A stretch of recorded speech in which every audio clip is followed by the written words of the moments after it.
From KARK4 and Fox 16, this is a special report. Here's Mitch McCoy. Hello and good morning to you. I'm Mitch McCoy. Governor Asa Hutchinson is touring catastrophic flooding in southeast Arkansas this morning. We're expected to hear from the governor in a matter of moments. This is coming after he toured southeast Arkansas, specifically in the Dumas area, stemming from that recent flooding. You know there that they have gotten more than a foot of rain just this week. In Dumas County, numerous flooding reports. It comes after a canal was breached yesterday due to that catastrophic flooding. Jay Burr is live with the governor this morning. Jay, what are you expected to hear from the governor as we stand by and monitor these live pictures? Well, I think we're going to get sort of the governor's take on what do things look like. He was up in a helicopter, I believe this morning, kind of surveying things. You know, and then what's the state going to be able to do to fix some of the issues? Obviously, there's the very initial, things that you've got to handle when it comes to flood damage. We're talking about some homes who've been damaged. Obviously, what we're going to hear a lot of today, and actually the Farm Bureau with a heavy presence here today is what do some of these farmers, what are they going to deal with? How are they going to get help? Things of that nature. And I think, and especially down here, as we've seen torrential rain this past week. We've worried about some of the neighborhoods, some of the homes, and everything like that. But also too the farmland, and they have gotten it rough, as you can kind of see from some of the drone video that we got here that we're showing. I mean, they've gotten it tough, they've gotten it hard, and we expect to see and hear kind of what some of the damage is when it comes to the agriculture industry. Okay, Jay Burr, I know you have to run. The governor just walked into the room. We'll stand by. We'll listen to the governor. Jay, thanks for your time this morning. Really appreciate it. Yeah, always, buddy. All right. We're going to continue to monitor these live pictures here where Governor Asa Hutchinson just walked in the room. We're expected to hear from him in just a moment. As Jay mentioned, there are a couple things that will be significant to hear in today's update from Governor Asa Hutchinson, who's live in Dumas County, specifically in Dumas. This morning, we're expected to hear the governor talk a little bit about that flooding. After touring catastrophic flooding, this is going to cost hundreds, if not reach the $1 million threshold in terms of damage to the area. You can see the Farm Bureau Arkansas group down there as well with Governor Asa Hutchinson. Again, he just got done with an aerial tour. Let's listen in as this news conference gets underway. And this morning, as I circled my own farm, we didn't get near the rain at our farm that you all did down here, but we got probably a foot of rain. And certainly we have devastation all over the state, but particularly this area. My morning prayer this morning, as I looked over there, and I'm talking to my son and trying to calm him down, just like my father had done me for years and years. And the stress level right now in agriculture is tremendous. And this adds to that stress level. But my morning prayer was to be able to take away that stress and lessen that stress. And that's what we're here to do today. Whether it's Farm Bureau or other ag groups, we're all pulling together to make sure that this thing is, the disaster is taken care of as best that we can. We understand the disaster declarations, Governor, are very, very helpful. I can tell you that our full congressional delegation is made aware of this situation, and they're going to help us out as they always do each and every time. Thank you all again for coming. Those of you that have lost your homes, our thoughts and prayers are with you. We've got a lot of folks here willing to help each and every one of us. Governor, I mentioned earlier, I don't know how many floods that we've been together for in your tenure, but it's way too much. But each and every time you have come, you have stood with the people and helped us out each and every time. and we can't thank you enough. Please help me welcome the Governor of Arkansas, Asa Hutchinson. Governor. Thank you, Rich.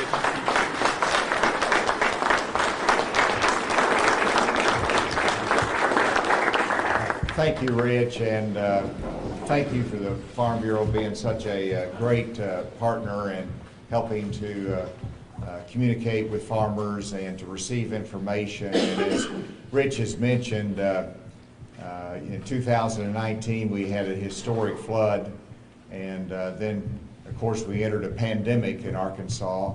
And as we come out of the pandemic, to get hit once again by flooding in South Arkansas and our businesses here in Dumas, but also our farmlands. And that's the reason I asked General Penn to access a Black Hawk today, in which we flew down because I wanted to see personally what, even though some of it has receded, the tens of thousands of acres that have clearly been lost in terms of our farm production. And I wanted to see that personally. And the reason that's important is that as we do damage assessments and we make reports, anytime the governor can put his own personal eyes on the issue and say, I've listened and I've communicated and I've seen it and we've been there, that's helpful. But also we have Director A.J. Gary here, our Director of Emergency Management, who's been here. Our Secretary of Agriculture, Wes Ward, was down here yesterday and today, and we want to hear from you. I know we have farmers that are here that have your crops that have been lost. We have businesses that are here in which your business has been flooded. We have homeowners here, and just talking to one homeowner that there was flooding in the home, but yet there's no flood insurance, and so there's going to be challenges and a lot of losses and hurts that arise out of this. Yesterday I did issue a declaration of emergency, and what that simply means is that the state recognizes that it is an emergency, that we need to be as responsive as we can. We're here, and it helps us to cut through red tape. And I know we have Senator Gilmore here. We have Senator Flowers that is here, and we have Representative McElroy. Who am I missing here? Yes. Please. Representative Beatty. Howard has been a friend for a long time, and thanks for being here and sharing in the constituents that are hurting from this. And so we declared an emergency, but it also, we're in the assessment time, and it takes time to do that. I know that for the farmers, the crops, we've got to get a loss assessment. That will go up through our USDA Farm Service Agency so that they will do an assessment. It'll be reviewed nationally, and that will set the stage for relief for our farmers. Never enough, but that's helpful. I know that they'll be assessing it as well for crop insurance purposes. And then from a state perspective, I know there's been, I think, 8 county judges, and I know Judge Tyndall is here, and judge from Lincoln County is here as well. And by the way, the mayor of Dumas is here that I got to say hello to. You know, we have to, they've declared emergencies at the county level. We have to do the assessment for the losses that we can accumulate at the state level. Then we can know what kind of resources we can deploy and will be available to you to help in the recovery. All right, so that's enough for me as to what I've seen today, but I'd like to hear from some of you now, so the floor is going to be open, and see if you have any questions or you just want to tell us about what you've had to experience and inform me, but also feel free to ask a question. You've been listening to Governor Asa Hutchinson talk a little bit about flooding in the state of Arkansas, and it sounds like he's going to start taking comments or questions from the audience. Let's continue to listen in. Is that the process now, or are we starting that? What do you suggest we do? What can we do to help? Thank you, but first tell me about yourself and what's the condition of your crops. We farm a little over 5,000 acres, and we probably 3,500, 3,800 of it is totally underwater. I mean, we had the best crop started we've had in 41 years. We've had the best crop started, and now it's almost all of it's underwater.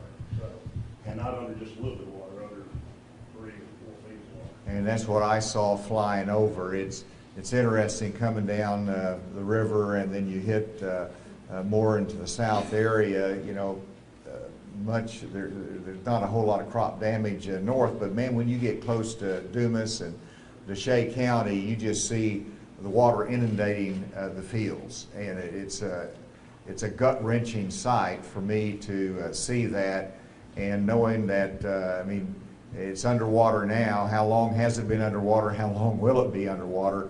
And it's hard even for you to know, I mean, whether it's 100% loss or whether you'll be able to recover any of that.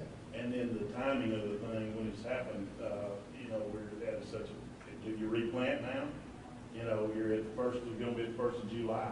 So, I mean, we know we can't make a full crop if you go in there and tear everything down and replant it. So, we're in a real dilemma deciding what to do. Because once we plant a late crop, then that throws us late into harvest and probably let it back up this fall.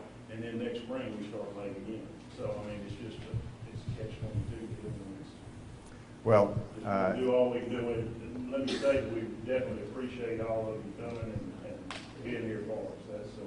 That's very important, and I appreciate that very much. All of us do. well, thank you. And the answer is yes. You need to work with your Farm Service agency, make sure you follow their guidance, that you get as they're able to assess losses, and obviously notify if you have crop insurance. That's an important part of it. But let me ask our Secretary of Agriculture to make a comment on that as well from an agricultural standpoint. Thank you, sir, and I'll be brief as well. But the governor's exactly right. At this point, you know, one of the most important pieces is trying to get an estimate of the damage, working with your local FSA office, and getting those reports in so that they can start requesting that disaster declaration. The governor will be involved on that piece on you know, giving a letter of support to USDA, the Secretarial Disaster Declaration. From a Department of Agriculture, we'll be working with the state FSA office, the USDA offices, to help coordinate that and get that submitted just as quickly as we can. But the governor's exactly right. At this point, it's trying to get an estimate of the loss and the damage and getting that to FSA as quick as you can so we can start submitting things up. So Wes, how will you try to monitor and keep an eye on the amount of the loss and work with? Yes, sir, and that's a great point as well. So that's a collaborative effort. So I know Farm Bureau and their economists have been working on that, and they're working on some numbers of what the total economic impact will be. The University of Arkansas Division of Agriculture is doing the same thing. So we'll stay in close contact with them, and we've got an economist with the department that will also be helping with those numbers and trying to get an accurate as number as possible, just so we know statewide, you know, kind of what the impact to the agriculture industry will be. But overall, as far as the disaster declaration, you know, it has to meet a certain threshold for that declaration to be authorized. You know, it'll be Secretary Vilsack at USDA to sign off on that. But we'll all in partnership work together to make sure those numbers are accurate, and the USDA offices as well, the state offices will work on that. We got a follow-up question. A question about that. How will that be determined as far as, if this is not this large of area, is that going to be a big factor in, I mean, I don't know how widespread this thing is, but I know Deshay County and Lincoln and part of Arkansas, I'm not sure where all that is, but I know here we've been hit really hard. And if it, I'm concerned that on a federal level, it may not be widespread enough to draw their attention to get some help here. Is that the case, or will there be something else done? How does that work? They will do it on a county basis, so it doesn't have to show a statewide loss. Okay, so a county basis will be sufficient to get that declaration. Yeah, and thank you, Wes. And I might add that while you look in this area, you've got the farmland around Dumas and Tiller that's flooded, but you also go over to Arkansas County. You've got other acreage that's flooded there. So it's multiple counties that have been hit hard. It's not comprehensive all across the South. It's sort of in isolated areas in multiple counties. Who else? Yes, Mayor. Yes, and I was trying to wait for the farmers to get through. But I'll go on because part of what was mentioned on that end will probably be the same guidelines, I'm assuming, for trying to deal with the assessments of homes that might have been destroyed as well or damaged, and to what extent they would be. And then the process would basically be the same as far as assessment and reporting is concerned. Thank you, Mayor, and I want to answer that because that's a very important question. But first, tell me a little bit about, I saw some of the homes that were flooded as I flew in here. I know the downtown area. I've seen pictures of some of the businesses that had 5 or 6 inches of water in there, and so you've had flooding. Some of that's receded, but how many businesses and homes, do you have any idea as to the impact there? Yes, I just got that information, and what we have as far as forms have actually been turned in. We are now close to, let's see, there was 75 and then I had 23. So that's probably close to 100 homes.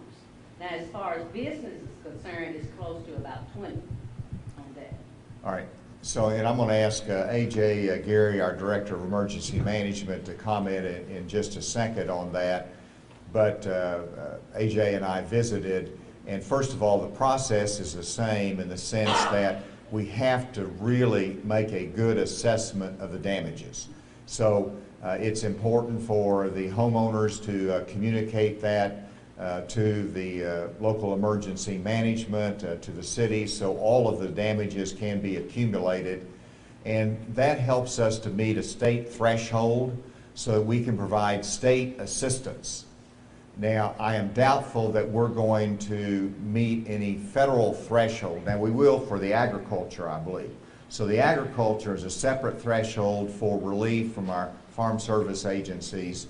But in terms of a national disaster and our state thresholds, that's figured separately for homes and for business losses. And so we got to tabulate that.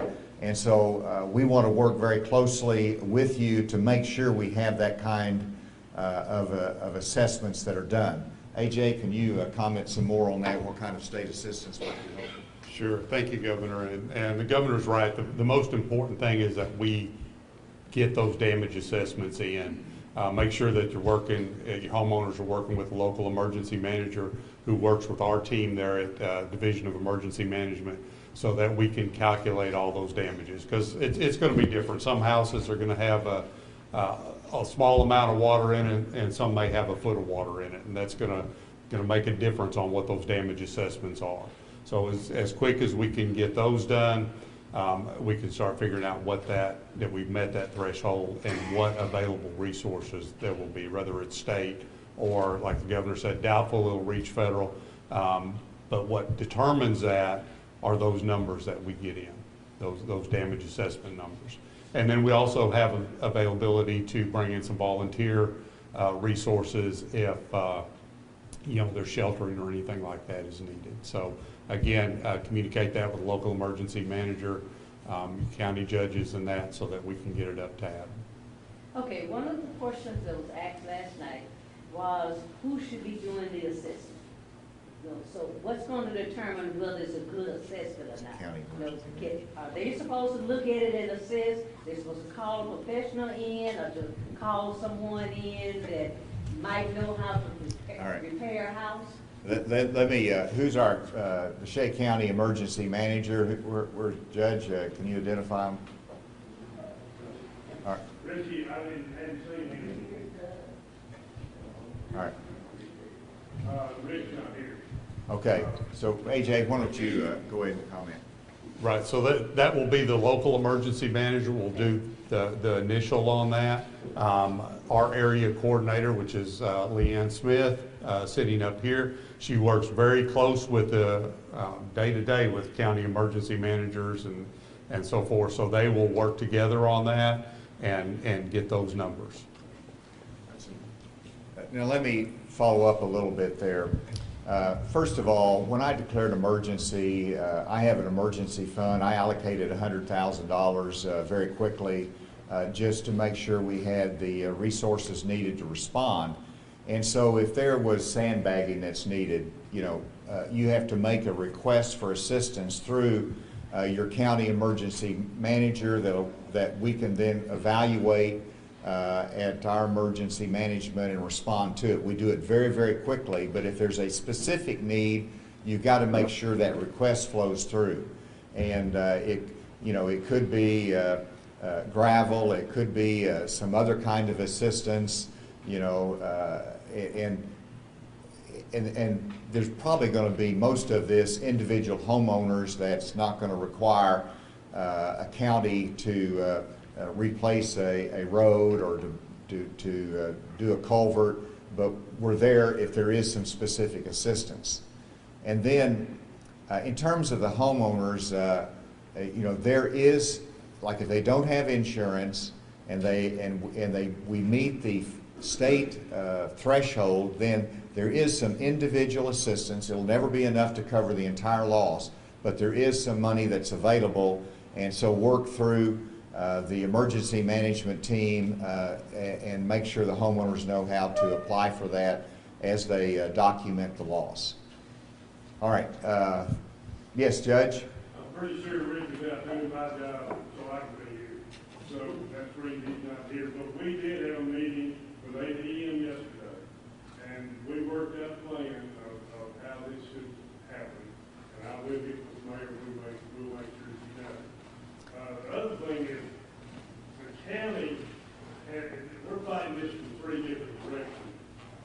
We're worried about our actual nation. That's our industry. That's what keeps this county going. But then we have the people, the residents of the stores that we've got to try to do something. But then our last, and the thing that I have to look at is our infrastructure. We have hauled 1,000 loads, just under 996, I think, travel, and we put it on a lot of these roads, and now it's gone. I can take you and show you places where you can't drive to, and water's still going through. We don't have the facilities, we don't have the equipment to haul that much gravel as much as we need. We can't nearly. And that gravel. Yonke Bend Road the other day, and it figured out it's about a 2-mile road. Figured out that we did 3/10 of a mile a day. That means it takes us 1,500 days to get over all of our roads completely. Last I heard, that river goes back. So we cannot possibly, is there any help for the county rebuilding the infrastructure for that? And so this is specifically damage resulting from the flooding that we've seen during this last week episode. And the answer is you've got to, there are some specific capabilities that we have to respond, and so you can make a request through that.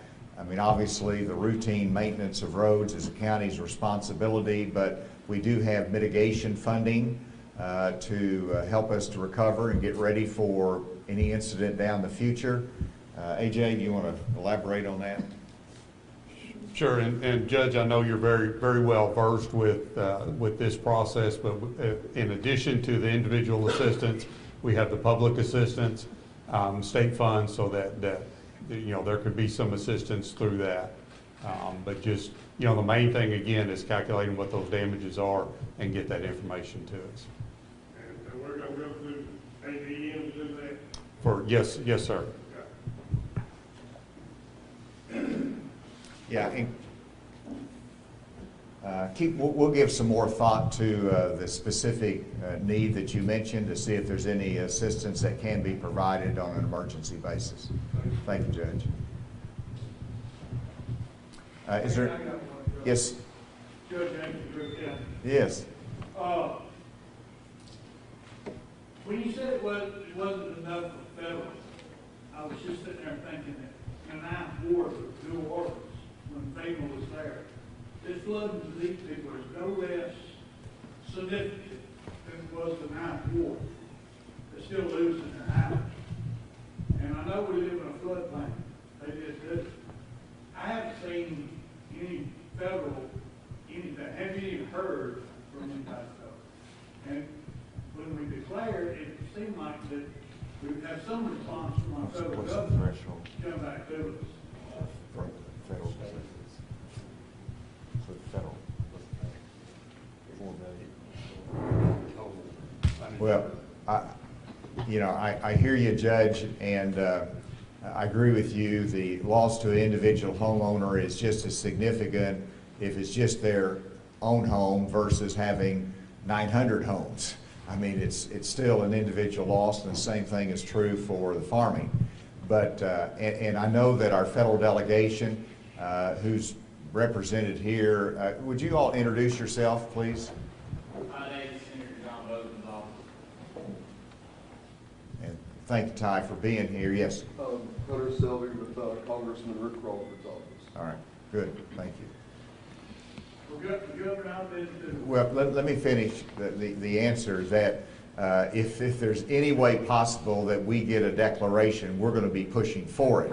But I've seen this before, and there is a federal threshold, and if you don't meet that threshold, they don't give you federal disaster relief. We have a state threshold and a federal threshold, so we will measure that. But we pursue it, and we will pursue it, and we'll see where that goes. But we have to measure the damages first. Go ahead, Jay. I've been through a couple of hurricanes. George was one of them back in '85, I think it was. I was in New Orleans at the time. I've never seen, there was nobody in here, farmer, congressman, governor, judge, or mayor, that could fight what we just saw. It came up so fast. Now, we had areas that went down, but I've got rivers that are coming up now on the west side of the county that are starting to flood places. So it was nobody's fault. And I know that there were people blaming me that, oh, you didn't clean out ditches, there wasn't a ditch, the Suez Canal would not handle the water fell out of the sky that's used today. So it's not your fault, it's not my fault, it's not AJ's fault, or a senator, or mayor. I just wanted that to be heard. I mean, I feel for the farmers, and I will fight to help them get the best they can. Because it looks like lakes in some areas, and you probably saw some, even in Drew County. So the shade grew. I'm assuming that we were hit probably as hard as anybody in the band that I watched. I saw Arkansas County, they were hit hard too. And Lincoln County, I know Buddy's bus got hit hard. But these people were going to need help. I'm just saying, our farmers and some of our residents are going to need help. Yep. Well, thank you, Judge. And you made a very good point that, this is what we've seen thus far is the flooding over the last 48 hours, 72 hours. We don't know what the future holds. And so if there is continued flooding or we have additional losses in the coming weeks, that can all be accumulated in terms of meeting any federal threshold. So we will, and that's why the assessment is so important. If farmers don't report their loss, then that can't be a part of our statewide assessment. And we will be able to, it's not just Shea County, but it is Arkansas County, Lincoln County, Drew County. All of that will be accumulated together because this is one incident of flooding here in the early summer rains. Yes. Hey, Neil, I'm the president of one of the local banks here, and so we don't have water in our facility, luckily, but obviously we have a vested interest in all the farmers in the community. So this is important to us. And I know you probably know, Governor, that there are some local drainage districts that are established by some historic acts of the legislature of the state of Arkansas. Previously, I've worked as legal counsel for a couple of those drainage districts. I'm familiar with their operations. You referenced not only we had this flood, we had one in 2019 and then one I think in 2011 maybe.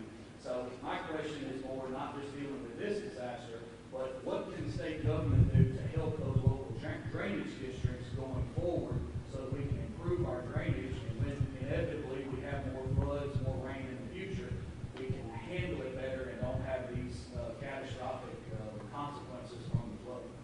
You know, that's an excellent observation, and just put it in historical context. In 2019, we had the historic flooding of the Arkansas River that's never reached that level, and it was a threat to our levee system. And in some instances, our levees were breached, and that resulted in enormous flooding of farmland and homes as well. We put $10 million, and I asked the legislature, and they approved that, $10 million to help us to repair our levee system on an emergency basis. The Corps of Engineers engaged in that as well. And then we also modernized the governance structure of our levee boards, that many of them had been out of organization. They had not been operational. They were not doing their mission.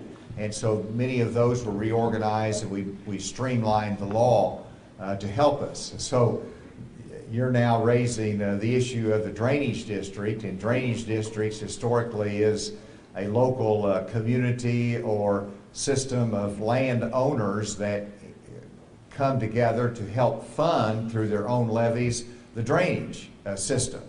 Well, I think probably what you're telling me is that some of them are not as operational and as effective as they could be, or underfunded, and that could be because they're not making the assessments that they should, or because they need state assistance, and that's something that we can look at. So excellent point. We need to understand that more, and so I would encourage you to talk to your state representatives and senators that are here that have been identified. I think they can probably be good channels of looking at that as to whether we need any law changes, and also whether there's any particular areas of assistance. So let's look at that some more. And I think you also have to look at the immediate needs of the drainage district. This is a good example. Well, tell me, is there any good example of an immediate need in a drainage district? Well, I can tell you from the last few years, a couple of those drainage districts that I've worked with personally, they have plans for what they think needs to be done. Dredging old bayous, cleaning out canals, introducing additional drainage and things like that. But they can only do so much at a time because of some of the red tape, some of the fact that lack of funds, things like that. So it's not that these drainage districts, at least the ones I've worked with, are not organized and operational and understand what needs to be done. They just don't have the infrastructure in place existing or the funding to actually get it done. So in the short term, if there, for example, is a drainage district that had a breach, or they need some immediate repair to help alleviate the current flooding, please get that information through emergency management as a need, and we might be able to help on an emergency basis right now. And then we need to look at it longer term. And there is some mitigation dollars to help us to mitigate the future, so we need to look at that more carefully. Thank you. Mike, you good? Yeah, Governor, as you know, I mean, this is kind of the epicenter flooding issue. I mean, there's counties, as Rick said, Lone Oak County, Prairie County. I mean, there's some areas up there that are devastated as well, and I would hope that taking all of these counties, that, you know, we may have only got a foot of rain, but still a foot of rain is a foot of rain, and maybe taking all of these counties into consideration will help with getting that dollar value up. So is it harm the catfish industry any, or the aqua industry? The only major damage I'm aware of is to the USDA ARS lab at Elmira. All their ponds are overtopped, and their federal buildings there have got about a foot of water in them.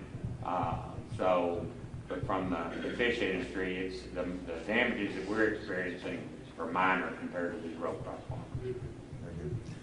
Let me invite, and just sort of broaden it a little bit, one, if there's any other farmers that want to articulate what's happened in your area, I'd love to hear some farmers, or if there's a business owner. I also wanted to invite our state representatives and senators, if you wanted to tell us a little bit more about what you see as the damage in your area. I know we have Senator Gilmore here that represents the different areas, has got some experience more broadly out there, but the floor is open for a few minutes if you've got any additional comments. Mark?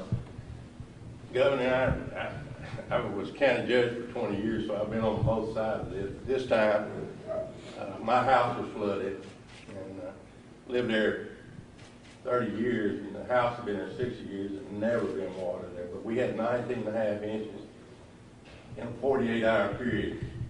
My farm's right behind it, and you can't see any of the beams. But until you've been through this, where you see that water slowly creeping up your walls, your wife's crying, nothing you can do, baby pictures on the floor.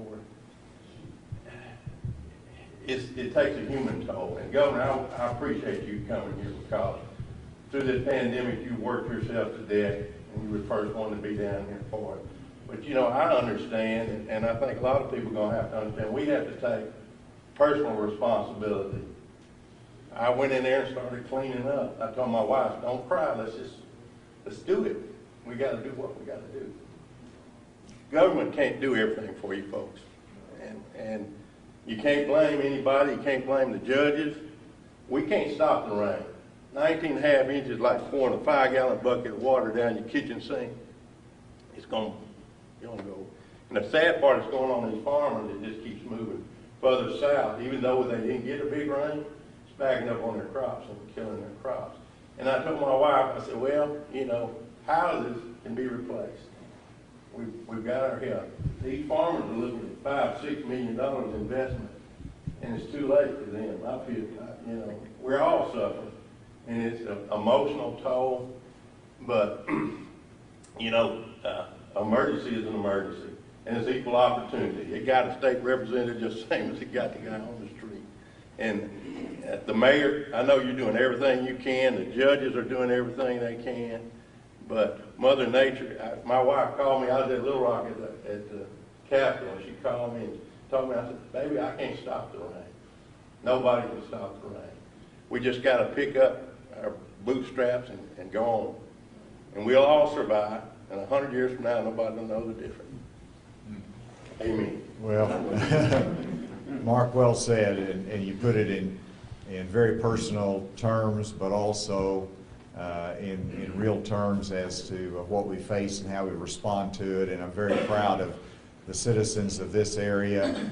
I don't hear anybody complaining other than just let's deal with it. And it's something that has come into our life, and we didn't ask for it, we got it, but we deal with it. And you're doing it, I'm proud of you, but we do want to be helpful as we can and make sure that we're responsive to help in every way we can.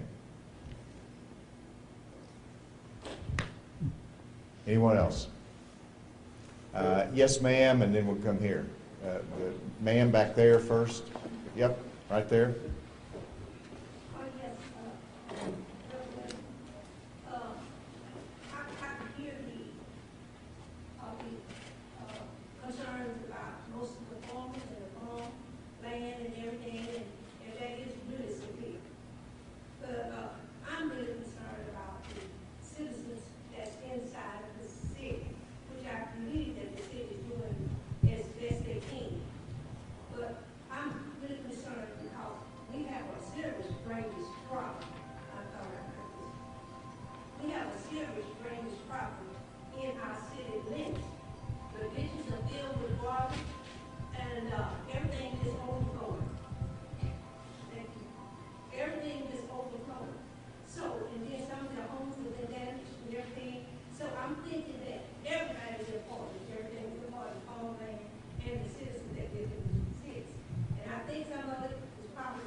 Thank you. I don't know if we have the dollars or anything to help this, but I hope you could take that into consideration. Yep.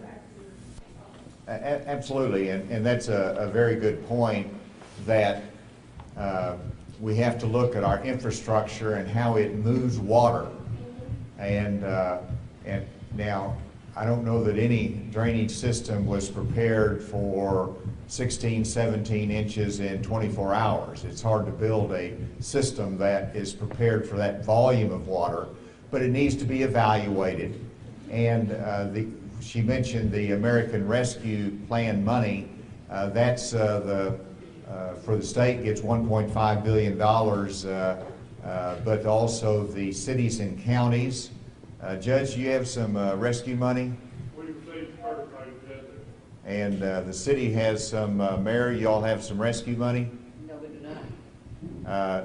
So there is some available locally, and we have some at the state level. They're very complicated rules. It can be used for water infrastructure and water systems. I don't know whether it includes drainage districts and some of those. That's something we're going to have to look into more technically. And so we got a lot of work to do there. I think the first resource is our cities and counties to look at that. And that's something that, there are some loans and other things that we can help access, and if you need that for mitigating this type of flooding in the future.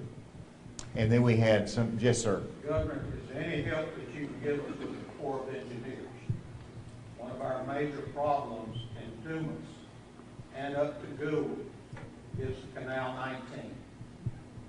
Several years ago, they came in and dredged down to about Highway 138 at Winchester. It gets there, then it bottlenecks. And that's needed to be cleaned on out to where it will move this volume of water. Because if the canal is not full, then Dumas water can get to it. But it builds up a dam where Dumas water can't run into it. And it needs to be drained on out. And we've talked to the Corps of Engineers for years, and they've got bigger fish to fry, like in New Orleans and other places. But we need their assistance to get that canal cleaned out. I think that's an excellent point. And AJ, can we check with the Corps on Canal 19? But also, that's an area that maybe there's some state mitigation assistance money that can help on that as well. So thanks for raising that, and our federal delegation, I'm sure they will pass that along too in reference to the needs of the Corps. That's an excellent point. That's a perfect example of where our emergency management at least can look to see what's needed there and whether we can be of any assistance there. One of the local drainage districts is responsible for portions of that canal and is trying to work with the Corps of Engineers to improve the drainage. Hasn't been able to get anything out of them. So that piece on the line with what I was talking about, where these drainage districts have been working to try to solve some of these problems. All this rain, this flooding will come, if not this time, in a few years, whenever. And whatever assistance they can have in communicating and getting that stuff more efficiently done, would certainly help. Absolutely. All right, so, sir, Mr. Banker, make sure you give us your card before lawyer, banker, drainage district expert. We might be calling upon you. Small town, never all right, I'm going to be heading out in a moment and looking at some additional sites. Yes, sir. Good to see you. Good to see you. Thanks for coming. This is a sidebar but important moment in food distribution. I met with Food Bank, Arkansas Food Bank, and the USDA. We've been distributing from farm to families. That program ended, but it starts again next week. So next week in Dumas, we'll be able to do another 1,000 families, some who are in your homes that may not have food because you had to be displaced or whatever But that program will be reactivated next week and will be at our 501 Bowl Street location. So for the farmers who are part of that program nationwide, thanks that it's coming back out and we can provide some relief for Dumas. That'll be next week. It'll be in the newspaper on Wednesday, on the websites with the city and our Facebook city pride page. Thanks, Governor. Thank you, Reverend, and great partner, and really, really glad that you mentioned that. And related to that, do we have any help organizations that are here that needs to be recognized? I did see, yes, please, stand up and introduce yourself. Iron Man with the United Methodist Churches of Arkansas. Excellent. And, yes. Larry Alexander, Great Arkansas Baptist Convention, part of the disaster plan and relief. We worked through from the floods in Houston to Louisiana, North Carolina, Mississippi tornadoes, and all of that for the last 5 years, and we're ready to go to work in Arkansas State. Thank you. And that is really encouraging. You know, I saw the vehicle out there with the Methodist relief sign, the Baptist I'm very familiar with. You all make all the difference in terms of helping the citizens during tough times. Governor, I know Samaritan's Purse out of North Carolina is flying in and coming down today. Wow. Coming down. Samaritan's Purse, Red Cross, all incredible organizations during these times. Thank you. All right, so with that, we'll be available for a few minutes afterwards, and then I know we're going to go see some additional site before I head back. This has been very, very helpful to me to understand some of the issues that you face, some areas that we might be of assistance, and some areas that we just need to simply work on. I want to thank again Rich Hillman and your leadership team at the Farm Bureau for helping to set this up. To the mayor, to the county judge that's here, to our legislative delegation that has really been good communication tools throughout this. So thank you, and we'll get through all of this, and the sun will continue to shine. Thank you. There's Governor Asa Hutchinson speaking and addressing citizens there in Desha County for the last 45 minutes or so, and at times for the majority part of his briefing today, answering questions from farmers and people who live down there, including the mayor of Dumas, and the governor saying that he has actually learned quite a bit of information because of that question and answer session, which I was actually just talking with our assignment desk because I was trying to get a perspective on the last time the governor did an open Q&A like this. It has been some time since he has done a Q&A, and at least we were able to broadcast it live. So worth noting there. The governor has been touring flooding damage for viewers just joining us online and on KARK.com. The governor has been touring damage in southeast Arkansas this morning after a foot of rain has caused catastrophic damage in that area. Major crop damage, major damage to flood areas. The governor saying tens of thousands of acres has been destroyed down there due to that flooding.